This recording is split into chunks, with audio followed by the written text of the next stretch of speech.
Hebreos 11. Y ya prácticamente para terminar, hoy vamos a ver los versos del verso 35 al 40. Hebreos 11, del verso 35 al 40. Estamos viendo la fe, viviendo por la fe. Estamos viendo ejemplos de cómo la Biblia nos da ejemplos de personajes que vivieron vivieron en otra época, vivieron bajo otra lengua, otra cultura, pero sin embargo ellos pudieron salir adelante, vencer adversidades. Y cada uno de estos versos que leemos nosotros, de hecho toda la Biblia, toda la palabra de Dios, no solamente fue inspirada por Dios, sino que cada uno de estos versos fueron plasmados, escritos, porque el Espíritu Santo inspiró hombres para que pudieran plasmar esto, no para leerlo como simples historias, no para leerlo como anécdotas o para verlo como un caso aislado donde, bueno, pues ellos fueron hombres de gran fe, ¿verdad? Mujeres de gran fe, y bueno, yo la verdad no tengo tanta fe. No, fueron escritas para nuestro provecho, para nuestra enseñanza, para nuestro desarrollo espiritual. Si nosotros no lo vemos de esa manera, entonces nos vamos a hacer personas olvidadizas solamente, que escuchamos, pero después, dice Santiago, se olvida uno de cómo era y dice, ay, ¿cómo no? Pues no me acuerdo, ¿verdad? Y se olvida ya, y se acabó. No, tenemos que entender que cada uno de estos versículos tenía la intención, el Espíritu Santo, de que quedaran plasmados para nosotros, que estamos en los últimos días, y así lo dice el verso 40, que ahorita lo vamos a ver. ¿Qué les parece si me acompañan ahí en su lugar con una oración? Y vamos a orar. Señor, te damos gracias por este tiempo que nos has permitido tener juntos, intercediendo y orando unos por otros, como lo dice tu palabra. Y ahora, Señor, que vamos a entrar a tu palabra, no queremos hacerlo sin antes pedir encarecidamente que el Espíritu Santo, el Consolador, el guía, el que nos ilumina, el que nos lleva de la mano, como el que va junto a nosotros, nos guíe en tu palabra. Señor, haz que las mentes de cada uno, Señor, se abran por tu Espíritu, que los corazones se hagan anchos, amplios, que el corazón de cada uno se haga como una tierra fértil, que esté abierta completamente para recibir tu palabra. Ayúdame, Señor, a mí a poder predicar tu palabra como tú quieres que lo haga. Te pido, Señor, en el nombre de Jesús. Amén. Dice el verso 35 del capítulo 11, lo voy a leer hasta el verso 40, que es lo que vamos a ver hoy. Y dice así: las mujeres recibieron sus muertos mediante resurrección, mas otros fueron atormentados, no aceptando el rescate a fin de obtener una mejor resurrección. Otros experimentaron vituperios y azotes, y a más de esto, prisiones y cárceles. Fueron apedreados, aserrados, puestos a prueba, muertos a filo de espada. Anduvieron de acá para allá cubiertos de pieles de ovejas y de cabras, pobres, angustiados, maltratados, de los cuales el mundo no era digno, errando por los desiertos, por los montes, por las cuevas, por las cavernas de la tierra. Todos estos, aunque alcanzaron buen testimonio mediante la fe, no recibieron lo prometido, proveyendo Dios alguna cosa mejor para nosotros, para que no fuesen ellos perfeccionados aparte de nosotros. Bien, vamos a ver paso a paso. Dice el verso 35 que las mujeres, obviamente aquí el autor no nos dice, yo les decía la semana pasada que nos da pistas. nos va dando pistas. Para el pueblo al que le escribe, para el pueblo hebreo, era bastante claro, tenía mucho sentido lo que el autor estaba hablando. No había duda alguna. Ellos conocían la ley, conocían la historia de Israel. Entonces, cuando el autor de Hebreo les dice, las mujeres recibieron a sus muertos mediante resurrección, ellos están entendiendo que hubo mujeres en la vida de Israel, como fue el caso de una mujer en la vida del profeta Elías. Voy a pedirles que me acompañen a Primera de Reyes 17:17.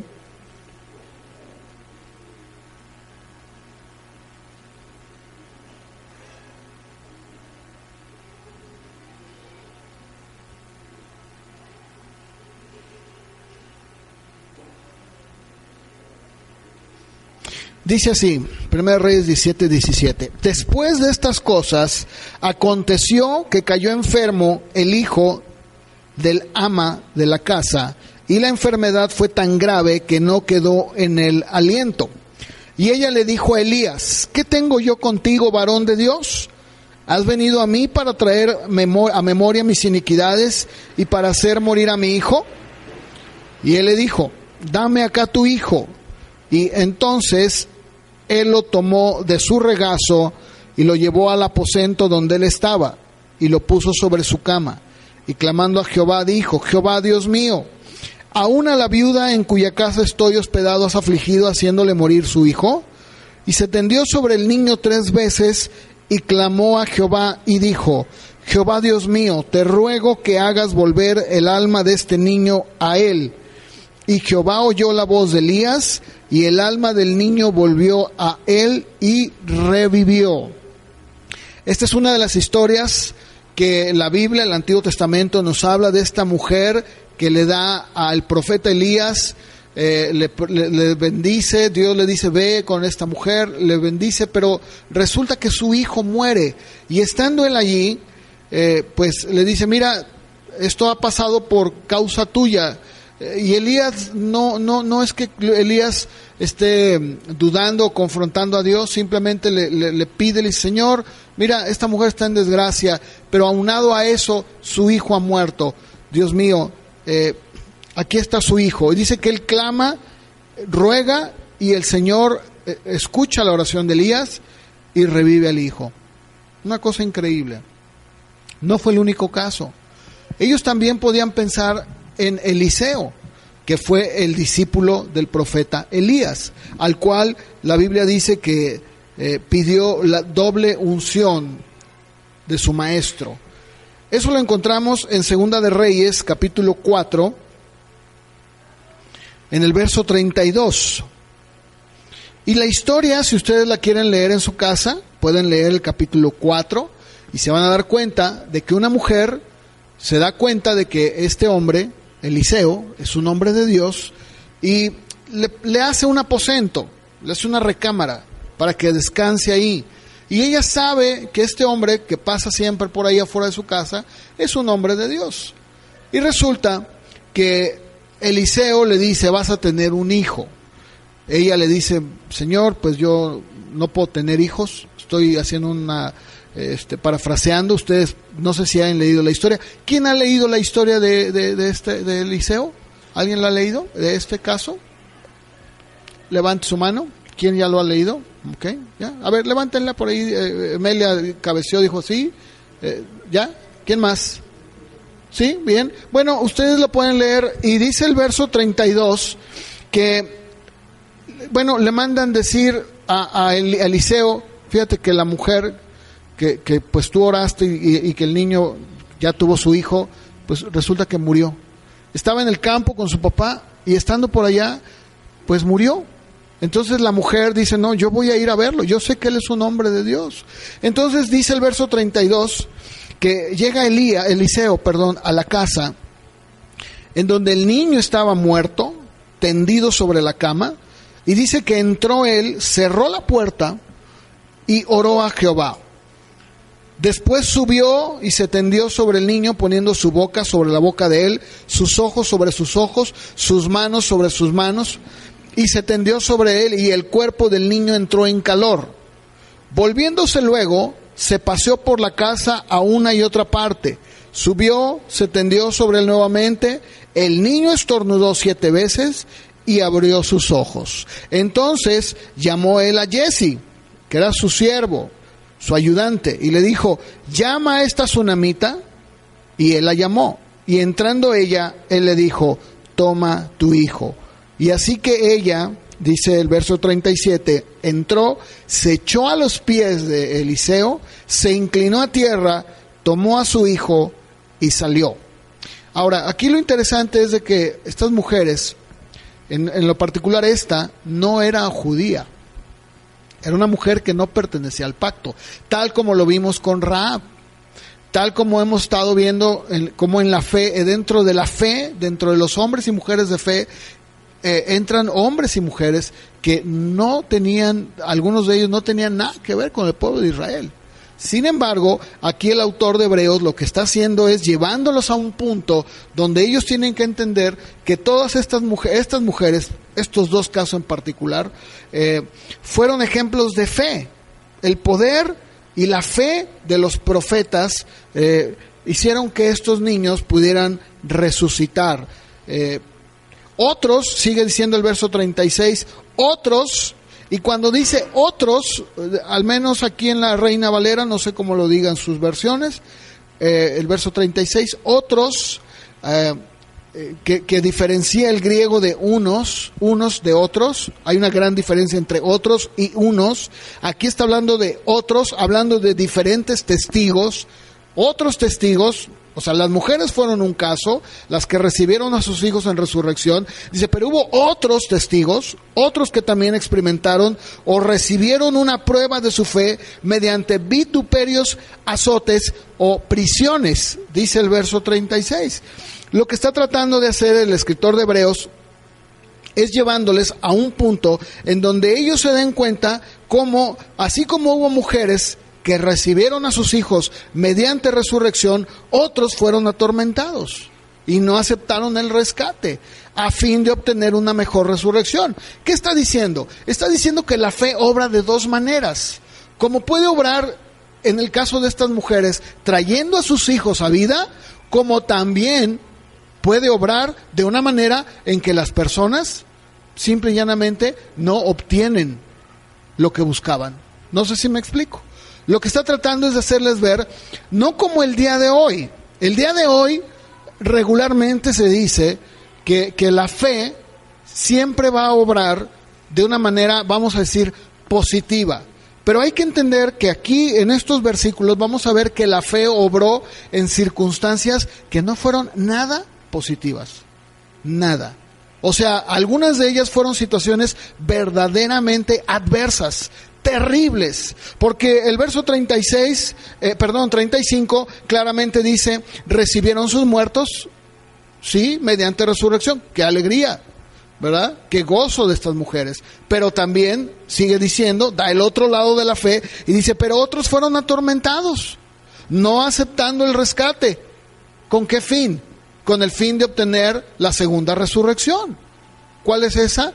Cuando Cristo venga, ¿verdad? Está diciendo, unos obtuvieron, otros no. Y lo que yo estaba leyendo en el verso 36 es, otros, cuando dice el griego otros, está hablando otro tipo de testigos también, experimentaron vituperios, dice el verso 36, azotes, prisiones, cárceles. Y luego dice el verso 37, fueron apedreados, aserrados, puestos a prueba. Y aquí el escritor de Hebreos lo que está tratando es de mostrarnos cómo dentro de la historia de Israel había habido situaciones en donde muchos habían sido encarcelados. Un ejemplo de ello, un hombre llamado Ananí o Hanani, que fue encarcelado por un rey llamado Asa. Ustedes lo encuentran en 2 de Crónicas 16, del verso 7 al 10, perdón. Si quieren buscarlo, lo podemos buscar muy rápidamente. 2 de Crónicas 16, verso 7.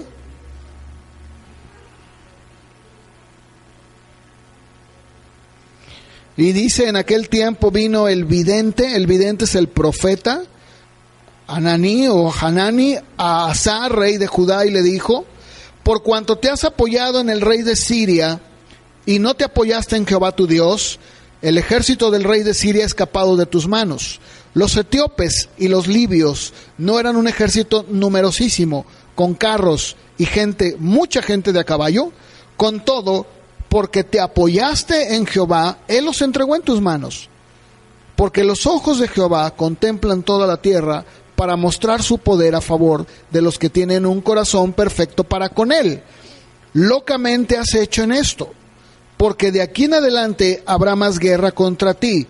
Entonces se enojó Asa contra el vidente, lo echó en la cárcel, porque se encolerizó grandemente a causa de esto, y oprimió a Asa en aquel tiempo a algunos del pueblo. Este rey había sido un rey que en un momento de su vida, ustedes lo pueden leer también, él clamó a Dios y Dios lo libró, como muchos otros reyes. Entonces viene el profeta, cuando Asa tiene otra confrontación, otra guerra, él le pide ayuda a estos pueblos, y viene el profeta y le dice: oye, ¿por qué estás apoyándote en el hombre? ¿Por qué le pides ayuda a un rey humano? ¿Qué acaso no te acuerdas cuando Dios te liberó de los libios? ¿Que no eran una multitud grandísima y cuando tú clamaste Dios te libró?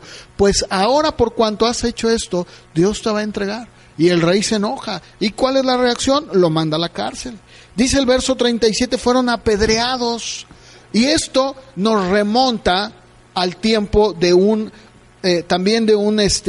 otro hombre de Dios llamado Zacarías, que ustedes lo encuentran en Segunda de Crónicas 24:20, si gustan acompañarme.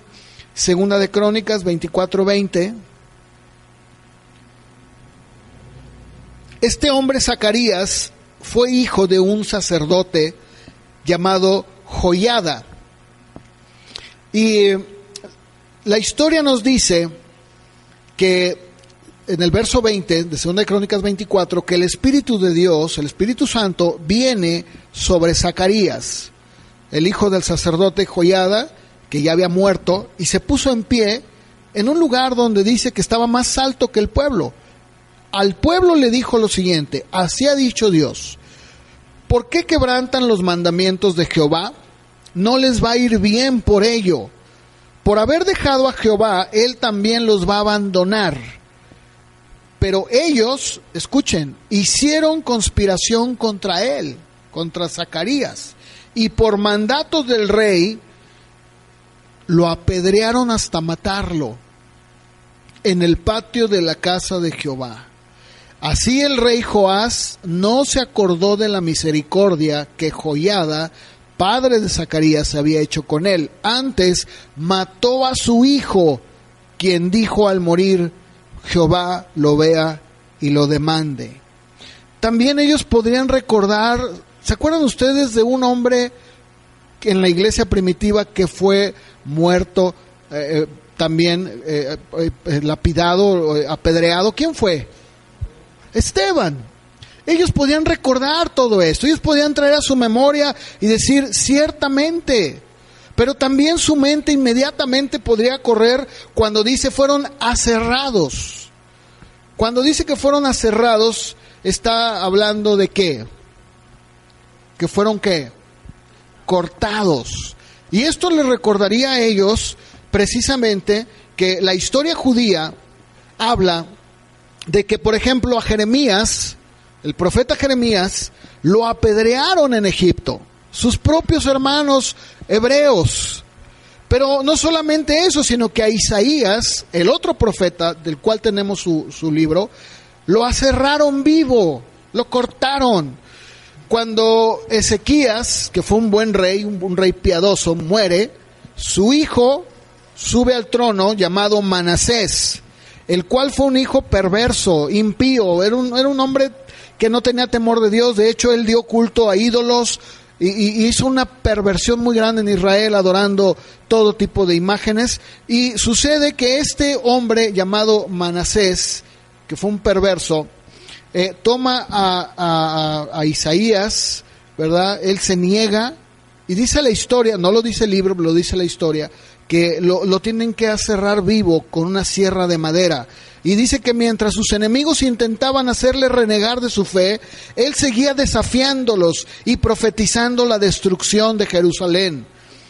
Y sigue diciendo la historia: mientras la sierra iba cortando la carne, Isaías no profería queja ni derramaba lágrimas, pero no dejó de mantenerse en comunión con el Espíritu hasta que la sierra le llegó a la mitad del cuerpo. Ellos entendían que esto también era fe, porque hoy hay por ahí una doctrina que dice que la fe te sirve como un instrumento para tú conseguir lo que quieres, y eso es una mentira. Eso no es la fe. Aquí el autor de Hebreos está echando por tierra toda esta idea. Acuérdense ustedes que los hebreos a los que les escribe su epístola esta persona estaban pasando por persecuciones muy fuertes. Muchos de ellos incluso habían sido expulsados de su comunidad, de sus casas. Como decía hace un momento el hermano Daniel, hablaba de esta nota de Chiapas.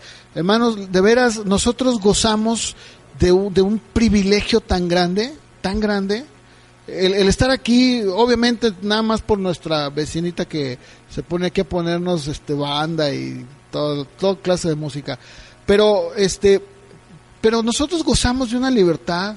Aquí nos podemos congregar. Es más, si quisiéramos reunirnos todos los días, aquí nos podemos reunir sin problema. En Chiapas y en algunos lugares del país no pueden hacer eso. Hace un momento lo decías, ¿verdad, hermano? ¿Dónde lo leíste esa nota? Sí, qué bárbaro. Eso es terrible, hermanos, terribles. Nuestros hermanos los hacen firmar hojas, los expulsan. No les permiten tener agua, luz, el acceso que todos debemos de tener, todos como mexicanos que somos. Ahí los derechos humanos son pisoteados. Ustedes métanse al internet, ahí en YouTube, y pongan ahí persecución en México, y ahí van a ver ustedes cómo incluso en algunos lugares el mismo comisionado de los derechos humanos, sentado en medio de ellos, y el de gobernación, representantes del gobierno, están dando el visto bueno para que puedan ser expulsados de su comunidad. Es terrible. Bueno, ellos estaban pasando por lo mismo, y el autor de Hebreos le está diciendo, eso también es fe. Ellos fueron aserrados, fueron golpeados, sí. Dice ahí, tentados. ¿Tentados en qué sentido? Tentados en una forma, en medio de torturas, como lo leí hace un momento, para renunciar de su fe. Tentados en aflicción. La historia pues es muy larga y ustedes saben todo esto, ¿no? Y luego dice ahí, a cuchillo. Lo que está diciendo ahí, cuando dice en la Reina Valera a cuchillo, está hablando de un homicidio de espada, o sea, traspasados por espada. No sé, en algunas versiones lo dice más claro. En el verso 34 de Hebreos 11 se nos da nuevamente un efecto opuesto a lo que está diciendo aquí. Porque en el verso 34 dice, pudieron apagar la violencia de las llamas y se salvaron de morir a espada. Se salvaron de morir a espada. Y aquí está diciendo que unos murieron a espada. Vuelvo otra vez a lo mismo. Lo que está explicando el autor de Hebreos es que este es un efecto igual en la fe.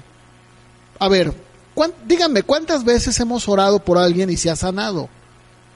¿Y cuántas veces hemos orado y se ha muerto? No estoy diciendo que tú oraste y que tú no tienes fe y que por eso se muere la gente. Lo que estoy diciendo es que podemos nosotros orar por alguien, ¿verdad? Y pues Dios lo sana. Pero otras veces oramos por alguien que también tiene fe y Dios no lo sana. ¿Eso quiere decir que no tuvo fe? No.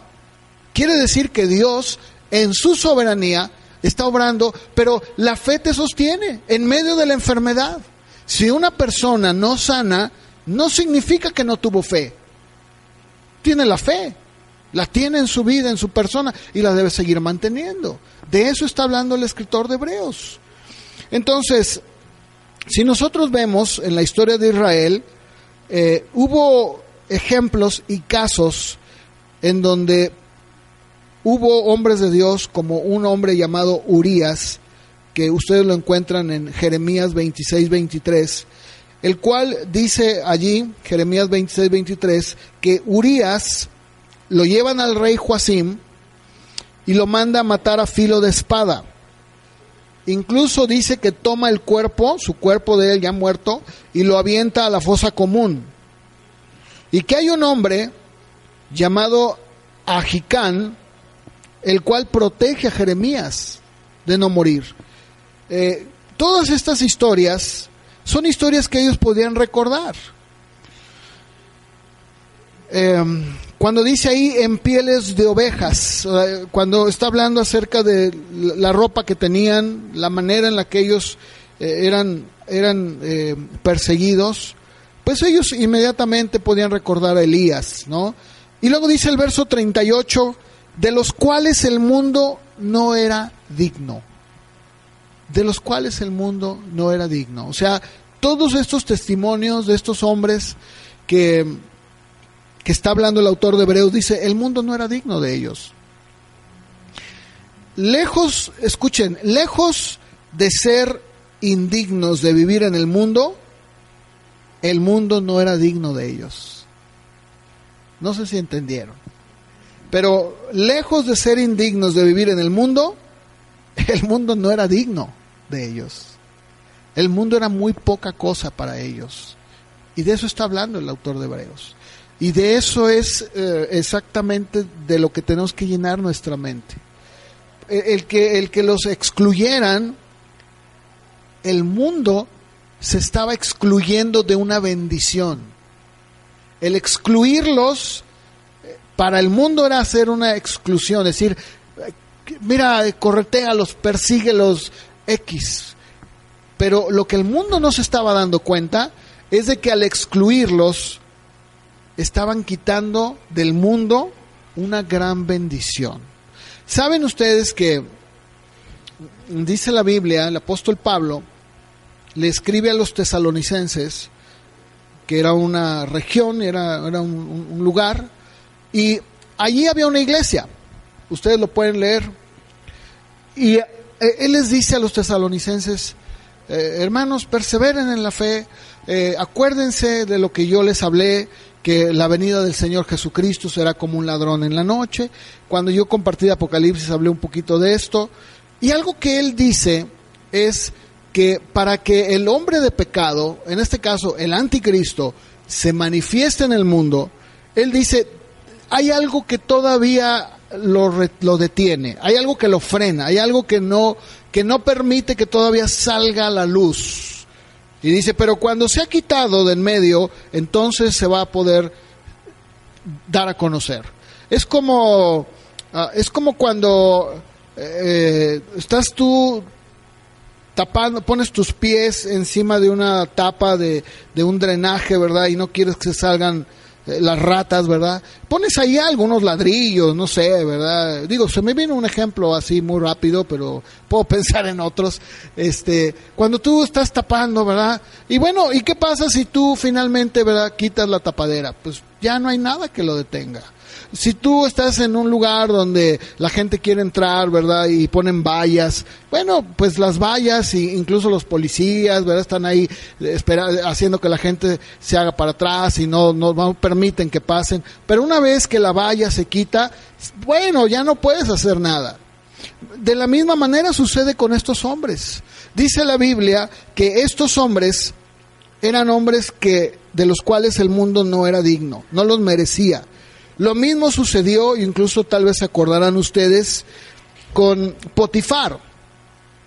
Potifar fue un hombre, un egipcio que tenía autoridad, y él llegó a tener a un hombre llamado José, al que le llamamos el soñador, ¿no? Y dice la Biblia que por causa de José, ¿qué sucedió con su casa, con sus propiedades?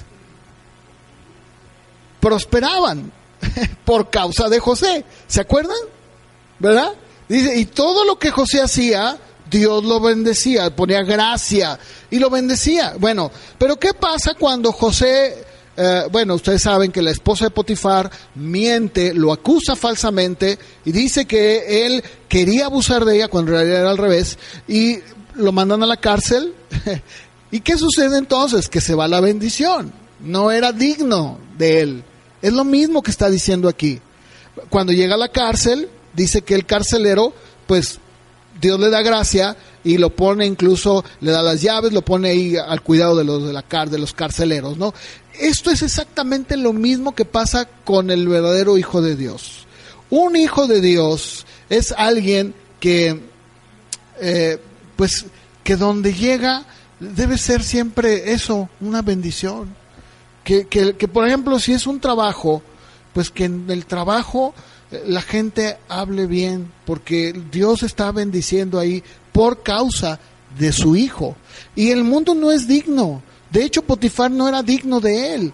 Tanto así que cuando Dios permitió que se lo llevaran a la cárcel, se acabó.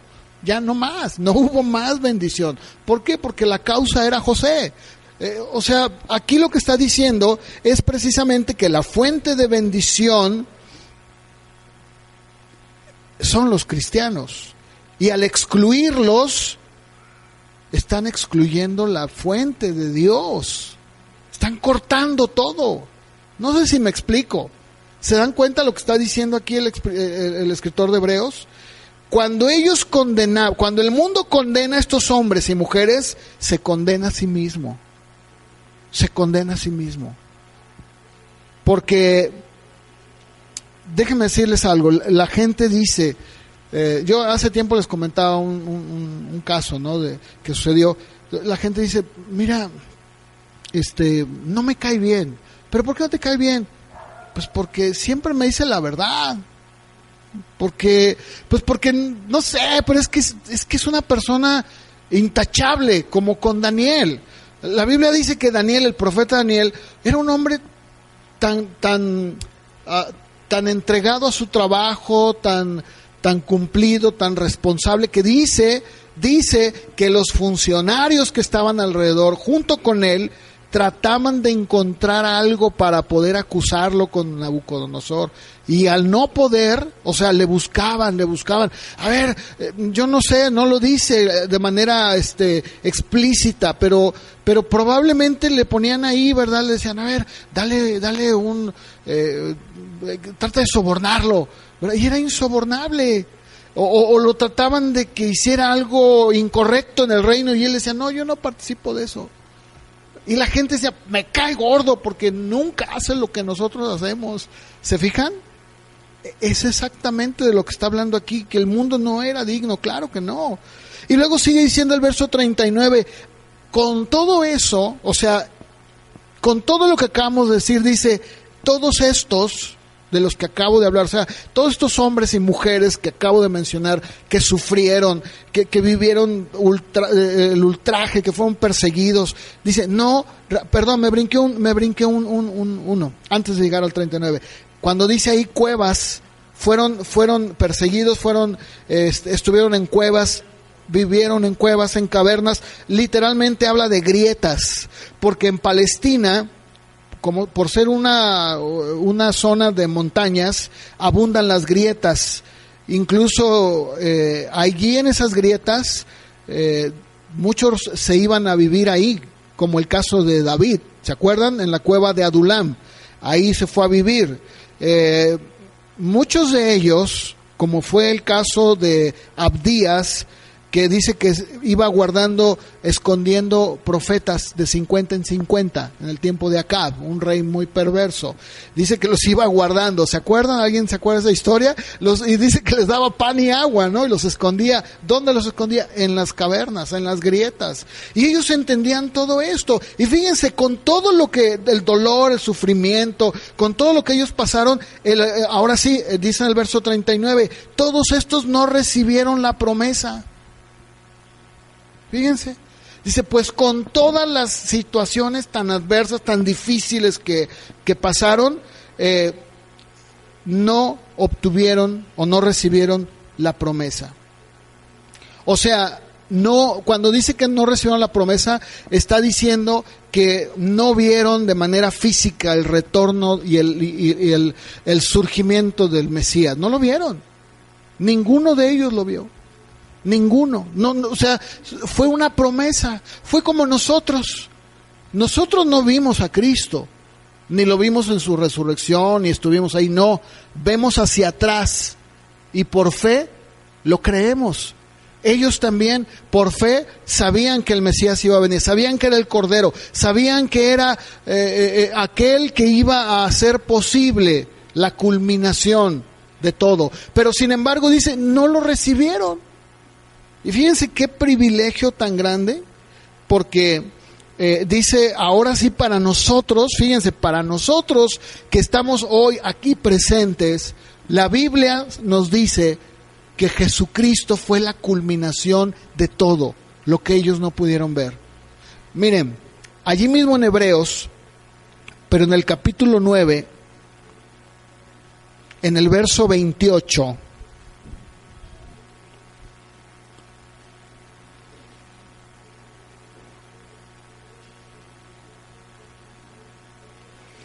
Hebreos 9:28.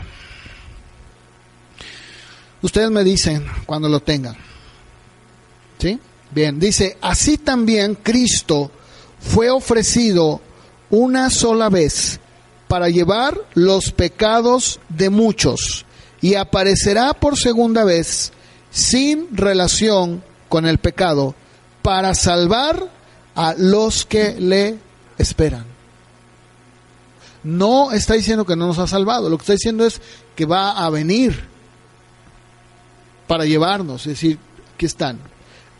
Ahora, si vamos también a Hebreos capítulo, en el mismo capítulo 9, pero en el verso 15, podemos entender esta herencia eterna que se había prometido. Dice en Hebreos 9:15, así que por eso, hablando de Cristo, es mediador de un nuevo pacto, para que interviniendo muerte para la remisión de las transgresiones que había bajo el primer pacto, los llamados reciban la promesa de la herencia eterna. Dice Hebreos 6:13, acompáñenme ahí por favor.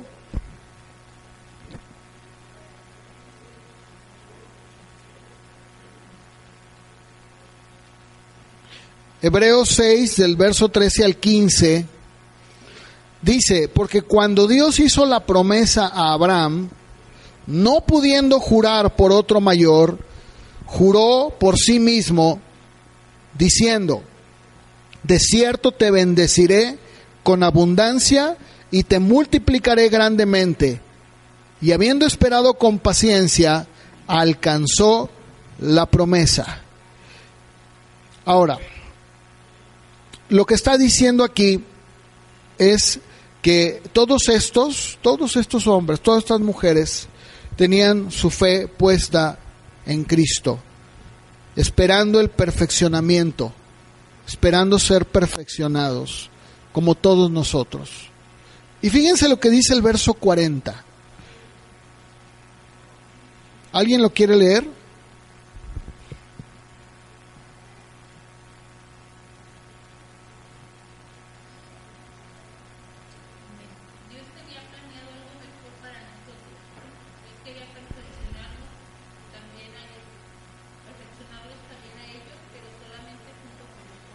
Fíjense, dice, proveyendo Dios alguna cosa mejor para nosotros, para que no fuesen ellos perfeccionados aparte de nosotros. Lo que está diciendo es que Dios desde el principio en Génesis 3:15, Él lo dijo claramente, pondré enemistad entre ti y la mujer, tu simiente, la simiente suya, esta te herirá en la cabeza, tú le vas a herir en el calcañar. Ahí Dios estaba proveyendo ya la salvación del hombre, por medio de Cristo Jesús, viniendo de la mujer y derrotando a Satanás. Y en Génesis 22:8, para poderlo ver desde perspectiva atrás, mucho más atrás, en Génesis 22:8, cuando dice que Abraham sacrifica a su hijo Isaac y le responde a su hijo cuando el hijo le pregunta: Padre, aquí está la leña, pero ¿dónde está el animal? ¿Dónde está el sacrificio? Y dice, respondió Abraham: Dios se proveerá de cordero para el holocausto, hijo mío. E iban juntos. Y en el verso 14 del mismo capítulo 22 dice: y llamó a Abraham el nombre de aquel lugar, Jehová proveerá. Por tanto se dice hoy, en el monte de Jehová será provisto. ¿Qué está diciendo? Que desde ese momento Dios iba a proveer un sustituto para cada uno de nosotros. Y ellos, los hombres y mujeres del Antiguo Testamento, no estaban exentos. Y dice que Dios provee algo, ¿verdad? Algo mejor para nosotros. ¿No les hace sentir eso un gran privilegio? Porque la pregunta es ¿de qué privilegios gozo yo para que Dios haya provisto y he hecho que todos estos grandes hombres esperaran para poder ser perfeccionados junto con nosotros? Fíjate qué hermoso. Esto es algo precioso para nosotros. De hecho, en Hebreos 7:19 dice el autor de Hebreos que la ley nada perfeccionó, nada se puede perfeccionar por la ley. Y de la introducción de una mejor esperanza por la cual nos acercamos a Dios. ¿Qué está diciendo? La ley no provee nada. El fin de la ley era ¿quién? Cristo. Y dice, nuestra esperanza era mejor que la ley, era mejor que tablas de piedra, era mejor que algo que solamente Dios lo habrá provisto como un maestro pedagogo. Dice Pablo que era como un educador que iba llevándonos para guiarnos a Cristo. ¿Sí? Ahora, la clara revelación de lo que era la salvación prometida, como la que ahora nosotros vivimos y experimentamos en Cristo, era algo que ellos también recibieron y que un día junto con nosotros vamos a ser perfeccionados todos. Y lo que le está diciendo el autor de Hebreos a todos ellos es: hermanos, ustedes también pueden ejercer la paciencia que todos ellos tuvieron, porque ellos tuvieron que esperar más. Y aún todavía, escúchenme, todavía hasta el día de hoy, todos ellos están esperando hasta que todos y cada uno de los elegidos por Dios se completen, cada uno de ellos. Así que el autor de Hebreos amonesta a los cristianos hebreos contra su tendencia a volver al judaísmo, porque había un temor y ellos podían fácilmente decir: yo prefiero mejor regresar. Es como algunos que, bueno, no lo puedo comparar pero al 100%, pero puedo decir que algunos prefieren regresar otra vez, porque a veces la familia los tiene asados, como decimos, ¿no? O si no es la mamá, es el papá, y les están duro y duro, ¿verdad? No, mira, pues ve a confesarte, pues que tus hijos se bauticen, y mira, que lo confirma, no, o sea, y a veces sí sucede que hay gente que simplemente por la presión cede y dice: está bien, mira, ya no quiero problemas, ya no quiero saber nada, mejor mira, me quedo así, ya no quiero saber nada. Y aquí el escritor de Hebreos dice: no, los amonesta. Le dice: no, aunque aquellos que eran dignos del Antiguo Testamento alcanzaron por la fe, no son superiores a nosotros en privilegios, no lo son. Al contrario, nosotros tenemos un mayor privilegio porque Cristo ha venido y ha sido la máxima revelación de Dios, la máxima. Entonces, Él trata de hacerles ver que no somos nosotros los que somos perfeccionados con ellos, ellos son perfeccionados con nosotros. Como aquella parábola que leímos cuando Jesús les dijo, hubo un hombre que salió a contratar jornaleros, ¿se acuerdan? Y a unos los contrató desde las 6 de la mañana, otros desde las 2, de la 1, otros a las 5, ya cuando iban a terminar una hora, y les pagó lo mismo. ¿Se acuerdan esa historia? Ustedes ya la expliqué. Y él les dijo, ¿verdad? Muchos son llamados, pocos escogidos. Y es cierto. Entonces, aquí, ¿qué estamos viendo? Estamos viendo que ellos están esperando que se puedan completar el número de aquellos que Dios ha elegido para salvación, y que una vez completado este número, entonces podemos decir, vamos a ser perfeccionados todos. Qué hermoso, ¿no? Qué hermoso. Es algo precioso. Podemos ver nosotros cómo Dios desde antes de la creación del mundo, y lo dice la Biblia, tenía todo hecho, todo listo. Miren, a Dios no se le escapa nada. A veces algunos piensan que Dios fue como implementando el plan B. O sea, por ejemplo, Adán y Eva pecaron. Pues plan B, ¿verdad? ¿Qué voy a hacer? No, pues ahora pasó. No, pues Caín mató a Abel. Ay, híjole, ¿en qué problemas me han metido? ¿Verdad? No, pues voy a hacer. No. Perdóname, no sería Dios. Dios, desde antes de la fundación del mundo, ya tenía escrito el nombre de aquellos que serían salvos. Y ese número nadie lo puede ni aumentar ni acortar. Es un número determinado por Dios en su soberanía y en su mente infinita. Nosotros sabemos, no lo sabemos, pero lo que sí podemos saber es que un día vamos a poder ser perfeccionados también. Dice Hebreos capítulo 9, verso 12, no por sangre de machos cabríos o de becerros, sino por su propia sangre entró una vez para siempre en el lugar santísimo, habiendo obtenido eterna, ¿qué? Redención. Eterna redención. Esto nos enseña que la sangre de Cristo, introducida en el santuario celestial por Él mismo, en el celestial, no el terrenal era una copia, abrió la entrada al cielo. Cuando Jesús resucita, ¿verdad? Viene María con algunas mujeres, Magdalena, le dice, no me toques porque no he subido al Padre, voy al Padre y regreso. ¿Qué estaba diciendo? Me presento como ese sumo sacerdote con la sangre, y con esta puedo entonces yo obtener eterna redención completa.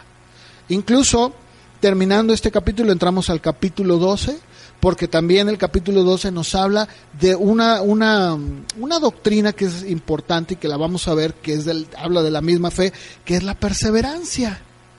Porque el cristiano, y lo habla el capítulo 12 de Hebreos, ¿verdad? El cristiano verdadero persevera en la fe. No es alguien que se queda a medias.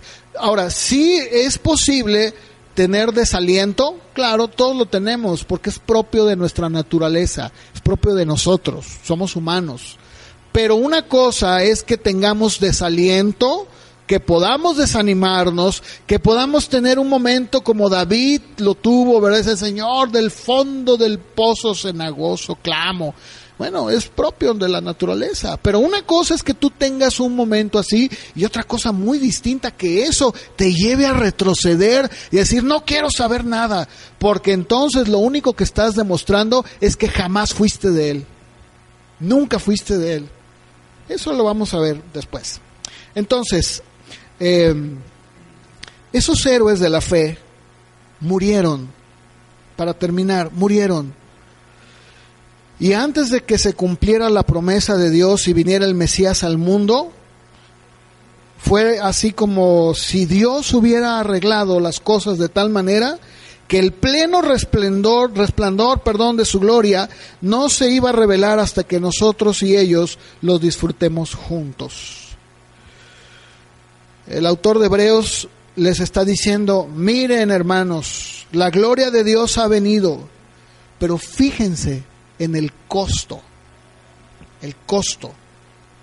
para que Él pudiera venir. Todo lo que sucedió. Esa fe de estos hombres preparó el camino del Evangelio. Preparó el camino del Evangelio.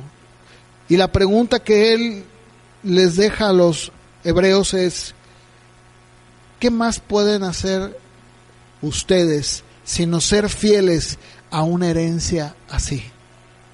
¿Qué más puedes hacer? Hermano, cuando tú volteas, cuando vemos todas estas promesas, la pregunta es: ¿cómo podemos nosotros no ser fieles a Dios viendo todo lo que ha pasado? Y cómo Dios ha provisto, guardado, preservado, y lo va a seguir hasta que todo lo que Él dijo se cumpla.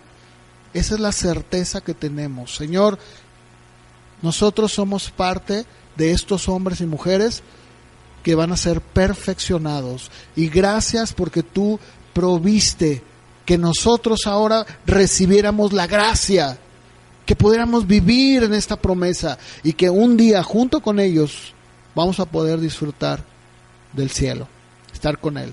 Tal como lo vimos en Apocalipsis, la segunda resurrección. Ahí vamos a estar todos los santos.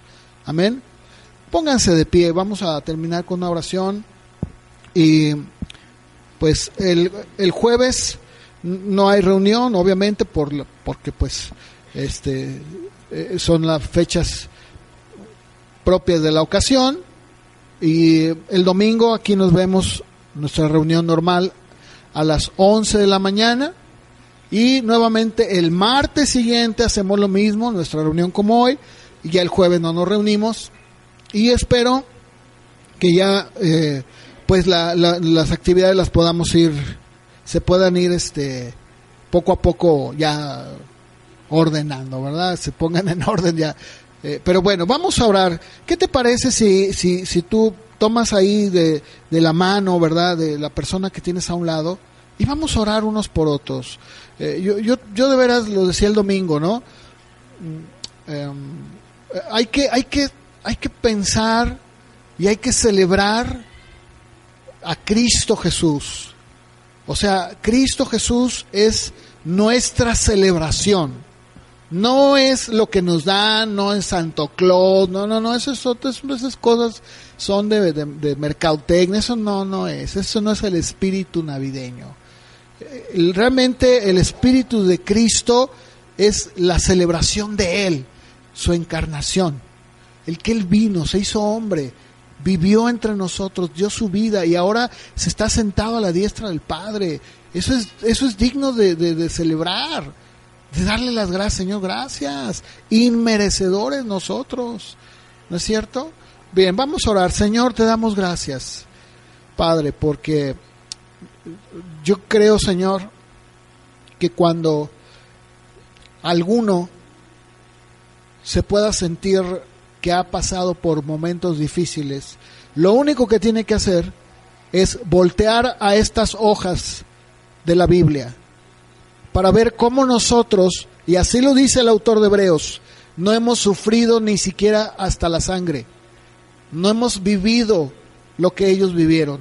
Como lo escuchamos hace un rato, aún nuestros hermanos, ni aquí mismo en México, percibimos y sentimos ese tipo de persecución como nuestros hermanos en Chiapas, en Tabasco, en Veracruz, en otros lugares del mundo. No lo hemos hecho. Y eso debería de motivarnos a poder pensar que si tú diste todo por nosotros, entonces yo debo de dar todo por ti, Señor. Tú eres digno. El Cordero que fue inmolado es digno de recibir la gloria.